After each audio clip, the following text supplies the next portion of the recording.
Hi everyone, I'm Jyotsna and I'll be presenting on this topic known called as how to accelerate your DevOps processes using cloud native technologies like AWS, Azure and Docker. In short, I will be talking about what does we mean by cloud native DevOps. So before we begin, let me quickly introduce myself. I'm Jyotsna Saroha and I am DevOps lead at Aeon. I've been working from past 12 years in IT, and I started my career from Accenture as a build and release engineer. Back in those days, DevOps was not a term very well known. It was just coined, and I have seen the evolution of DevOps term and then its culture. And I'm very happy that I have got this opportunity to share my experience about implementing cloud native DevOps, how we implemented it at Aeon, and what are lessons learned while implementing it. So I'm based out of Toronto, and that's about me. You can reach me out on LinkedIn at this link. So the agenda of my talk is very simple and straightforward. I'll be focusing on the three elements of cloud native DevOps to make you understand what it is. So the first and foremost thing that I'll be discussing is what do we mean by cloud native DevOps. Then the how part of it, how we implement it in Aeon and how an organization, what are the best practices an organization can follow to implement it for your use cases. And the next is the why component of it, why it is important to move to cloud native DevOps. So these are the three main topics that I'll be covering on during this talk, right? So let's dive in. Try to understand what is cloud native DevOps. So most of us are very familiar with the term DevOps already. We have been working in and out. Most of the projects are moving towards DevOps practices. But what does we mean by cloud native DevOps? What is this new buzzword? So to understand cloud native DevOps, let's break this down into two pieces or two words, I would say. One is cloud native applications and DevOps. When we want to implement DevOps practices for cloud native applications, that holistically called as a cloud native DevOps processes. And by cloud native applications, what we mean are those applications which are built with having agility and scalability in mind, which are built with those services which are very loosely coupled and independent as well. So that's about cloud native applications. What about DevOps? As we all are familiar, DevOps is a culture where operations teams and developers teams has this opportunity, has a kind of ecosystem where they can work together throughout the SDLC. So if you are trying to implement a continuous integration, continuous delivery practices for a cloud native applications, that means you are trying to do cloud native DevOps. So that is cloud native DevOps as in terms of definition. But if we have to understand what it composed of, so as it at its core, a cloud native DevOps basically consists of five pillar or five foundational pillar, I should say. So if you are trying to implement cloud native DevOps, these are the five elements that you need to be having uh, into your consideration during the implementation part. So first and the foremost thing, you need to have a cloud native application. And when we say cloud native application, these applications are usually consist of microservices, which are a reusable component in it. And because these are reusable component, that means it brings the ability to easily integrate these applications with any cloud environment, right? Having said that, we understand, okay, cloud native applications have microservices as a building block, but why microservices are so important? Microservices brings simplicity to your architecture. It provides you a fault isolation, which means that you can make a changes to one small component of the complex application without impacting the whole application itself. You can go to market with that particular change without impacting or testing the whole components of it, right? So it thereby increases your factor called as time to market when you implement an application with microservices, right? So microservices are basically give you an ability to scale independently, and you can iterate very quickly when you are making use of microservices architecture. So the next important thing that you need to implement is to have a CI/CD ecosystem in place. Of course, whenever there is a term DevOps being used, CI/CD is always in the picture, right? Continuous integration, continuous deployment. Why? Because it gives you an audit trail of about your changes that you are making to a software. It from starting from pull request to going straight to production, you know where, when, and what is happening. You have your developers will have a continuous feedback about the changes that are happening. So that is on the continuous integration and deployment part. There are few more components that you need to consider. That is having automation in place, having monitoring and logging as well in place. So automation, there are unlimited scope of having automation in place in DevOps practices. And in this particular scenario, it always makes sense to have automation in place in terms of IAC. It could be by using Terraform, it could be CloudFormation, whichever you are comfortable. Another thing that you need to consider is having monitoring and logging in place. So just not just a CI/CD process, but you should consider having some logging in terms of it could be an event-driven log, it could be system log, um, it could be your application performance monitoring log. Because when you enable logging and monitoring, you are actually increasing the maintainability of that application, because you get to know, okay, what problem has happened in past, and you can monitor the status of your application. So the performance of the application will improve significantly when you have these components in place. And the next component that I want to stress here is containers.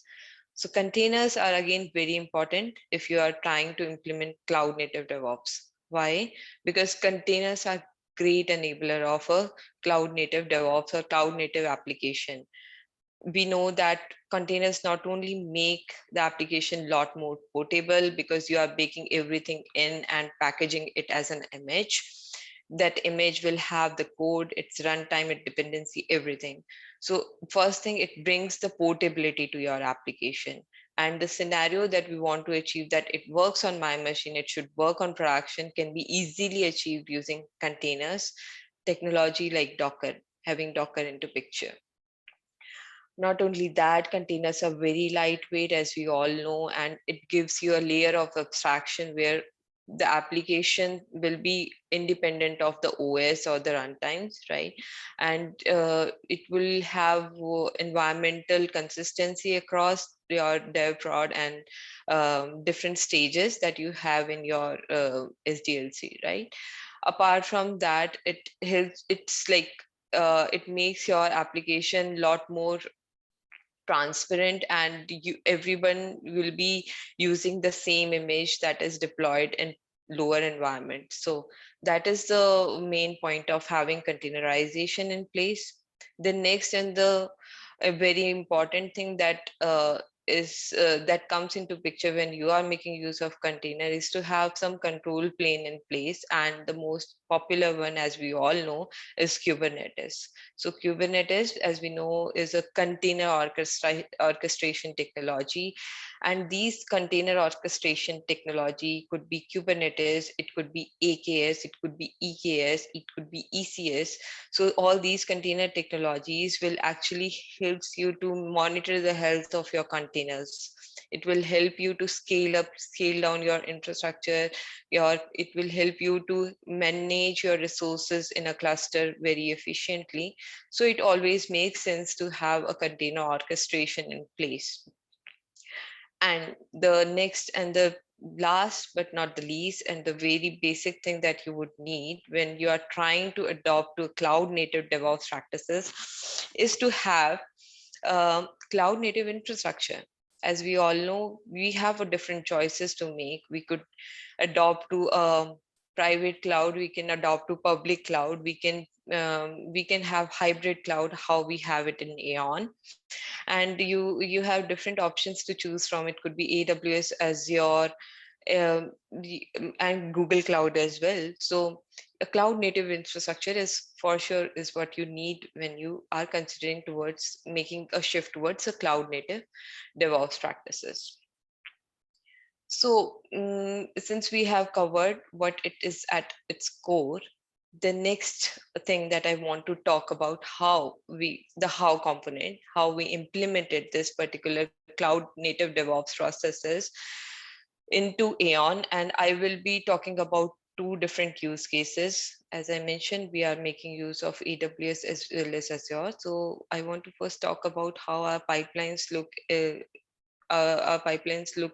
like for ECS and Amazon use case. So as you can see, this is the complete picture of our CI/CD pipeline. We are making use of Bitbucket for version control tool. And we are having for CI/CD, we are making use of TeamCity and Octopus Deploy. Apart from that, we are making use of Docker container registry, which is hosted in our central binary management system, JFrog Artifactory. And for container orchestration, we are making use of ECS. So all the components that we discussed in previous slide, you can completely see the way we have implemented it in our CI/CD ecosystem, right? So as soon as developer is ready, they push their code to our version control system that is called as Bitbucket. It's an Atlassian product that we use. Once the code get pushed to Bitbucket, it will get built by TeamCity, which is our CI server, and it make use of EC2 instances, and it then stood up the container over there. It executes the test on these instances. So as you can see, we are making use of AWS infrastructure EC2 instances for doing our builds. And once the integrity of build get tested, everything looks good, those Docker images will get pushed to a container registry, and which is hosted in Artifactory. And it will sit there to get consumed, right? Then simultaneously, TeamCity will also, once this build process get finished, it will notify the Octopus Deploy, which is our continuous deployment tool, that an image is ready for deployment to different environments. And what Octopus Deploy will do, it will make use of a custom step. It will make use of multiple steps, including one custom step as well, which then updates the task definition for ECS and make ECS aware about this new image. Once ECS get task definition get updated, ECS will automatically understand which is managing these microservices instance and task instances, that the currently deployed image is out of date and a new image is available. It then pulls the image from the Docker registry and then push those image, and those applications will get automatically updated and upgraded as well. Here we are making use of Airflow. Though ECS do have scheduling capabilities with it, but we are making use of Airbnb product that called as Airflow for doing a job orchestration. So as you can see in this pipeline, the 5 elements that we talked about, having microservices in place, then having a CI/CD service, CI/CD ecosystem in place, doing Docker builds, and then having a control plane like ECS, and of course, overall AWS cloud infrastructure. So this, why I'm presenting is to give you an idea how a typical pipeline in this scenario, if you are making use of this tool, will look like. So moving forward to the next use case, that is cloud native DevOps using Azure. This is another pipeline that we have implemented, but it is making use of only Azure services like Azure DevOps, Azure Key Vault, and Azure File Store, AKS clusters. So let me take you through this in this particular flow as well. So as you can see, again, it has all those components. It is making Docker images, building Docker images, pushing to a central Docker container registry, which is hosted again on JFrog Artifactory.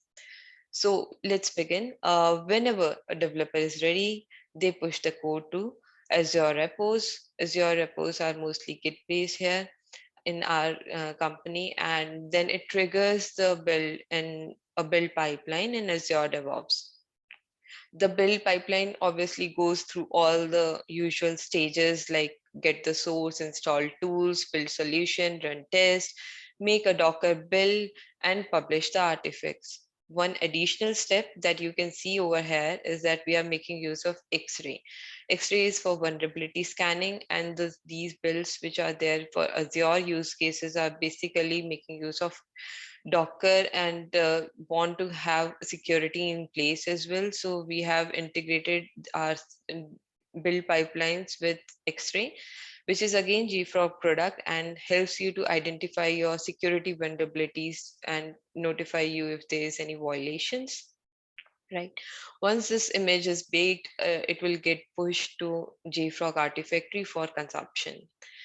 It will then, this build pipeline will have a trigger that it will trigger the Azure release pipeline, which will be responsible for then pushing it to different stages that we have. So it will again pull the Docker image from JFrog Artifactory. Here you can see we are making use of AKS. In previous use case, we have talked about ECS. Here for orchestration, we are making use of Azure Kubernetes services. And this Azure Kubernetes services is being stood up using Terraform scripts, right? So these that particular image which got first pushed to dev environment, it will basically get the same image will get promoted to all this different environment, finally to production. So that's what I want to highlight, that you have a build integrity and when you make use of containerization technologies in place. The next thing that I want to highlight for this use case is the the kind of services or the backing services we are making use of these in these pipelines. So it will give you a bit more insight about on the system itself, the CI/CD pipeline. So in Azure DevOps, the build and the deploy pipelines are making use of service connection when they have to talk to either Artifactory or EKS clusters. So they will use these service connections for making for communicating with the EKS cluster or these different services. So that is one thing. And another thing is that in this EKS cluster, it is a Aeon private cloud. So is it Aeon is your private cloud? That means these worker nodes are basically hosted in our cloud, and we are making connection using customer managed services, which we are storing these keys in Azure Vault. Apart from that, as you can see, whenever a deployment get triggered, it will basically creates a Kubernetes services and also creates an ingress resource, and a user can again make connection to this by you through an Azure load balancer. So these are the different kind of services or the backend services, I should say, that we are making use of our use case in Azure pipeline. So I hope I could have shared you this insight. I want to share what are our takeaways while implementing these different use cases in Aeon. The first and foremost thing, you need to scope your transformation very efficiently. You should not take everything at once. You should iterate. You should make progress in stages, right? That makes sense to your organization. Like if you can go fast, but it's always advisable not to take or consider everything in a go.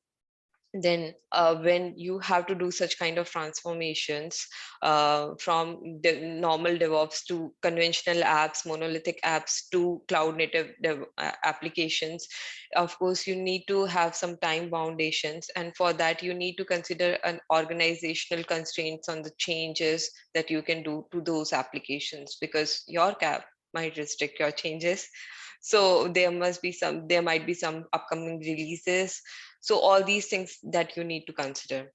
The next thing that you need to consider is you need to make a strategic decisions about, you first has to understand your current landscape, and you need to make the decision whether considering transformation for this use case makes sense or not. So if you are having a product that is not releasing frequently, not weekly, not monthly, maybe quarterly or by or yearly, then in that case it doesn't make sense to have this transformation. But of course, if you are releasing very fast, if you are very agile, if you want a scalability for your applications, and if you are making changes, if you want to increase the frequency of your application releases, then of course this is the right process that you should be leveraging.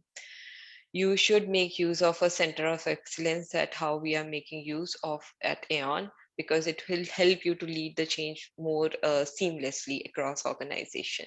So these are our key takeaways from our journey at Aeon. So I have covered the how part, how we implemented, what are our takeaways, and how you can implement cloud native DevOps in your organization. So let's understand why. when uh, when we are using this buzzword called cloud native DevOps, why it is gaining so much importance in market. Because all the organization want a digital transformation, they want to move fast, they want to remain stable as well. So cloud native DevOps brings that stability as well as agility into picture. Every company now understands that there's lot many advantages from moving your infrastructure from on-prem to cloud. It helps you to do your cost optimization. It helps you to remain compliant.